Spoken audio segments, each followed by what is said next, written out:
तो चलिए शुरू करते हैं। आज हम ना अपने दिमाग के बारे में कुछ ऐसा जानने वाले हैं जो सच में आपको हैरान कर देगा। एक ऐसा सच जो ये बताता है कि हमारा दिमाग असल में काम कैसे करता है।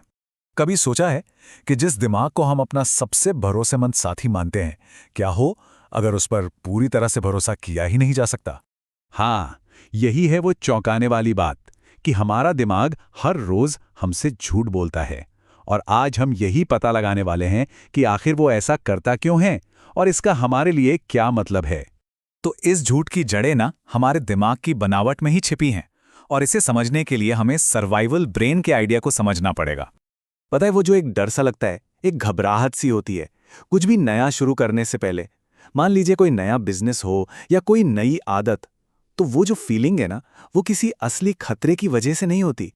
असल में ये तो हमारे दिमाग का हमें बचाने का एक तरीका है, एक तरह का प्रोटेक्टिव मैकेनिज्म।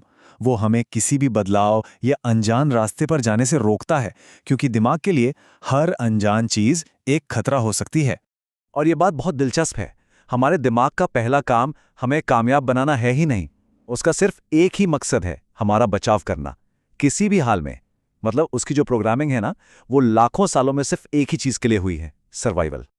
और यही वजह है कि जब भी कोई कुछ बड़ा करने की सोचता है, जैसे अपना बिजनेस शुरू करना या रोज जिम जाने का पक्का फैसला करना या फिर एक यूट्यूब चैनल ही खोलना, तो दिमाग फौरन एक डर का सिग्नल भेजता है।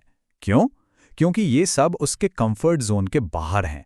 अच्छा, तो अब एक काम करते हैं, इस पूरी सोच को ना एकदम पलट कर देखते हैं। क्या हो अगर डर वो है ही नहीं जो हम आज तक समझते आए हैं? क्या हो अगर डर कोई दीवार नहीं बल्कि एक दरवाजा है? हम सब डर को कैसे देखते हैं?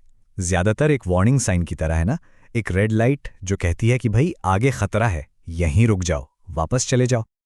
लेकिन जरा एक पल के लिए रुकिए और सोचिए, क्या डर का मतलब हमेशा यही होता है, या कहीं हम उसके असली मैसेज को गलत तो नहीं समझ रहे?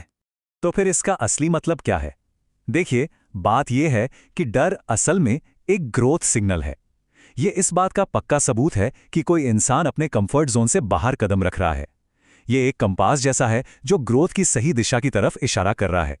ठीक है, तो जब ये समझ आ गया कि डर का असली मतलब क्या है, तो फिर अगला सवाल तो यही आता है कि इस दिमागी खेल को जीता कैसे जाए। और ये बात मुझे बहुत सही लगती है। कामयाबी का राज ये नहीं है कि डर ही ना लगे। अरे, कामयाब लोगों को भी डर लगता है। फर्क सिर्फ इतना सा है कि वो अपने डर की सुनते नहीं हैं, वो डर के बावजूद आगे बढ़ते रहते हैं। तो बस अगली बार जब दिमाग में वो आवाज आए, वो शक पैदा हो जो कहे कि ये तुमसे नहीं हो पाएगा या ये तुम्हारे बस का नहीं है, तो उस एक पल में बस ये याद रखना है कि ये सिर्फ एक सोच है, हकीकत नहीं। ये दिमाग की उस पुरानी प्रोग्रामिंग का नतीजा है। और जिस दिन सोच और हकीकत के बीच का ये फर्क समझ आ गया ना, वही असली जीत है। और जाते जाते बस एक सवाल है जो हम सबको अपने आप से पूछना चाहिए। वो कौन सी एक चीज है, कोई सपना, कोई लक्ष्य, जिसे सिर्फ इस डर की वजह से अब तक टाला जा रहा है? जरा सोचिएगा, क्योंकि इसका जवाब शायद बहुत कुछ बदल सकता है।